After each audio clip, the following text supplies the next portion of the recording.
ಕಾವೇರಿ ನದಿ ನೀರಿನ ವಿಚಾರದಲ್ಲಿ ರೈತರ ಹೋರಾಟಕ್ಕೆ ನಮ್ಮ ಸಂಪೂರ್ಣ ಬೆಂಬಲವಿದೆ ಅಂತ ಹೇಳಿ ಶ್ರೀರಂಗಪಟ್ಟಣದ ಚಂದ್ರವನ ಆಶ್ರಮದ ಪೀಠಾಧ್ಯಕ್ಷರಾದಂಥ ತ್ರಿನೇತ್ರ ಮಹಂತ ಶಿವಯೋಗಿ ಸ್ವಾಮೀಜಿ ರೈತರ ಪರ ಧ್ವನಿ ಎತ್ತಿದ್ದಾರೆ. ಮಂಡ್ಯ ಜಿಲ್ಲೆಯ ಚಂದ್ರವನ ಆಶ್ರಮದಲ್ಲಿ ಸುದ್ದಿಗಾರರೊಂದಿಗೆ ಮಾತನಾಡಿದಂಥ ಅವರು, ತಮಿಳುನಾಡಿಗೆ ಕಾವೇರಿ ನೀರು ಬಿಡುಗಡೆ ಮಾಡುವಂತೆ ಪ್ರಾಧಿಕಾರ ಆದೇಶ ಕೊಟ್ಟಿರುವಂತಹ ಹಿನ್ನೆಲೆಯಲ್ಲಿ ನಮ್ಮ ರೈತರ ಪರವಾಗಿ ನಾವು ನಿಲ್ತೇವೆ. ನಮ್ಮ ಹೊಟ್ಟೆ ತುಂಬಿಸಿರುವಂಥದ್ದು ರೈತರು. ಆದ್ದರಿಂದ ಅವರ ಸಂಕಷ್ಟದ ಸಮಯದಲ್ಲಿ ನಾವು ಅವರೊಂದಿಗೆ ನಿಲ್ಲಬೇಕು. ತಮಿಳುನಾಡು ನಮ್ಮ ಅನ್ನವನ್ನ ಕಸಿದುಕೊಳ್ಳುವಂತಹ ಪ್ರಯತ್ನದಲ್ಲಿದೆ. ಕಾವೇರಿ ಹೋರಾಟದಲ್ಲಿ ರೈತರೊಂದಿಗೆ ನಾವು ಸದಾ ಇರ್ತೇವೆ. ಮುಖ್ಯಮಂತ್ರಿ ಡಿ.ಕೆ. ಶಿವಕುಮಾರ್ ಅವರು ರೈತರ ಹಿತದೃಷ್ಟಿಯಿಂದ ಕೆಲಸವನ್ನ ಮಾಡಬೇಕು ಅಂತ ಹೇಳಿ ಸ್ವಾಮೀಜಿಗಳು ಆಗ್ರಹಿಸಿದರು. ಪ್ರಾಧಿಕಾರದ ತೀರ್ಪು ಯಾವಾಗಲೂ ಕೂಡ ತಮಿಳುನಾಡಿನ ಪರವಾಗಿ ಬರುತ್ತೆ ಅಂತ ಹೇಳಿ ಸ್ವಾಮೀಜಿ ಅವರು ಈ ಸಂದರ್ಭದಲ್ಲಿ ಅಸಮಾಧಾನವನ್ನು ವ್ಯಕ್ತಪಡಿಸಿದರು. ಒಂದು ಬೇಸರದ ಸಂಗತಿ ಏನಂತ ಅಂದರೆ, ನಾನು ಮೊದಲಿಂದನೂ ಹೋರಾಟ ಮಾಡ್ಕೊಂಡು ಬರ್ತಾ ಇದ್ದೀನಿ. ಮಾದೇಗೌಡರಿಂದ ಕಾಲದಿಂದ ಹಿಡಿದು ಭಾಳ ಸಂದರ್ಭ ನಾನು ಹೋರಾಟಕ್ಕೆ ಕೂತಿದ್ದೀವಿ.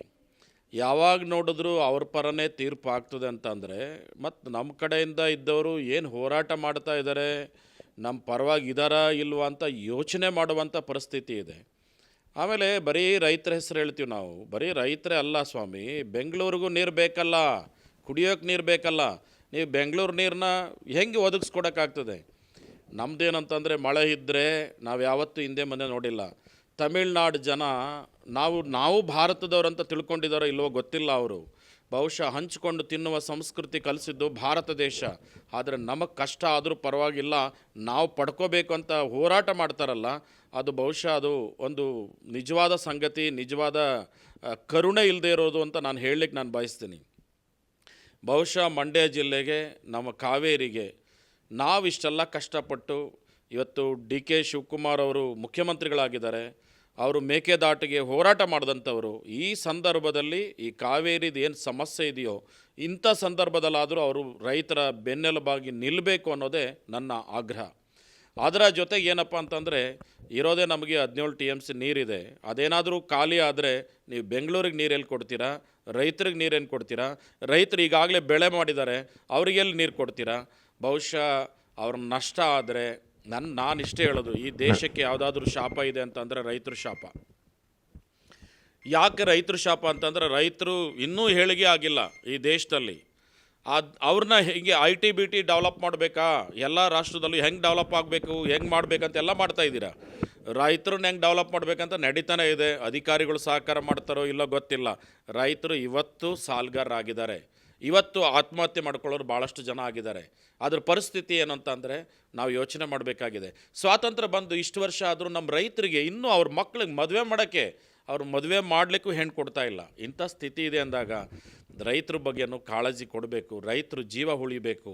ಈ ಪರಿಸ್ಥಿತಿ ಏನಾದ್ರು ಆದರೆ ತುಂಬ ಜನರು, ಭಾಳಷ್ಟು ಜನರು ಅವರಿಗೆ ಸಾಲ ಮಾಡಿ ಬೆಳೆ ಹಾಕಿರ್ತಾರೆ, ಅದೆಲ್ಲ ನಷ್ಟ ಆಗಿಬಿಟ್ರೆ ಅವ್ರ ಜೀವನದಲ್ಲಿ ಬದುಕೋದೇ ಕಷ್ಟ ಆಗ್ತದೆ.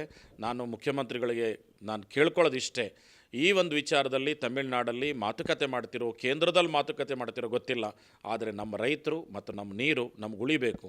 ಮಳೆ ಬಂದರೆ ನಾವು ಯಾರೂ ಕೇಳೋರಲ್ಲ. ನಾವು ಯಾವಾಗ ಕೇಳಿದ್ದೀವಿ? ಎಷ್ಟು ತೊಗೊಂಡ್ರೂ ಕೇಳಿಲ್ಲ ನಾವು. ನಿಜವಾಗ್ಲೂ ಅದನ್ನೇ ನಮ್ಮ ಕಾನೂನು ಪ್ರಕಾರನೂ ಸಹ ಯಾವಾಗ ನೋಡಿದ್ರು ಅವ್ರಿಗೆ ನ್ಯಾಯ ಸಿಗ್ತಾಯಿದೆ, ಬಿಡಬೇಕು ನೀರು, ಅದು ಆದೇಶ ಆಗ್ತಾಯಿದೆ ಅಂದರೆ, ನಮ್ಗೊಂದು ಸಲವೂ ನ್ಯಾಯ ಸಿಕ್ಕಿಲ್ಲ ಅಂತಂದರೆ ನಾವೇನು ಹೇಳಬೇಕು? ನೀವು ಬಂದಿದ್ದೀರಾ, ನೀವು ಮೇಕೆ ದಾಟು ಹೋರಾಟಕ್ಕೆ ಕಟ್ಟಬೇಕಂತ ಹೋರಾಟ ಮಾಡಿದ್ರಿ, ಅದು ಆಗಬೇಕು. ಈ ಕಾವೇರಿಗೆ ಒಂದು ಸರಿಯಾದ ರೀತಿ ನ್ಯಾಯ ಒದಗಿಸ್ಕೊಡ್ಬೇಕಂತ ಈ ಮುಖಾಂತರ ಹೇಳಲಿಕ್ಕೆ ಬಯಸ್ತೀನಿ.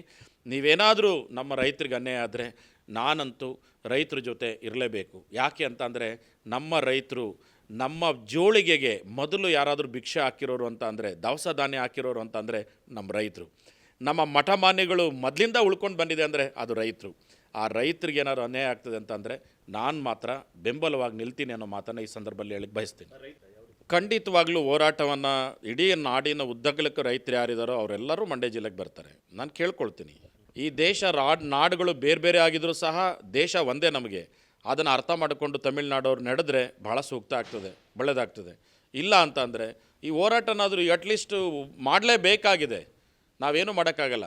ಈಗ ನಮ್ಮದು ಅನ್ನ ನಮ್ಮ ಅನ್ನ ಕಿತ್ಕೋತೀರಾ ಅಂತ ಅಂದಾಗ ಅದಕ್ಕೆ ಹೋರಾಟ ಮಾಡಿದ್ರೆ ತಪ್ಪೇನಿದೆ? ಹಾಗಾಗಿ ರೈತರ ಪರವಾಗಿ ನಾನು ನಿಲ್ತೀನಿ ಅನ್ನೋದೇ ನನ್ನ ಉದ್ದೇಶ. ಅದನ್ನೇ ನಾನು ಮುಖ್ಯಮಂತ್ರಿಗಳಿಗೆ, ನೀವು ರೈತರ ಪರವಾಗಿ ನಿಲ್ಲಬೇಕು. ಮುಖ್ಯಮಂತ್ರಿಗಳು ಭಾಳಷ್ಟು ಸಲ ಹೇಳಿದ್ದಾರೆ, ರೈತರ ಪರವಾಗಿ ನಾನು ಇರ್ತೀನಿ ಅಂತ ಹೇಳಿದ್ದಾರೆ. ಅವ್ರು ಬಂದಿದ್ದಾರೆ, ಒಳ್ಳೆ ಕೆಲಸ ಮಾಡಲಿಕ್ಕೆ ಅವ್ರು ಮುಂದೆ ಆಗಬೇಕು ಅನ್ನೋದೇ ನನ್ನ ಆಶಯ. ನ್ಯೂಸ್ ಅಲರ್ಟ್, ನಿಮ್ಮಿಂದ ನಿಮಗಾಗಿ.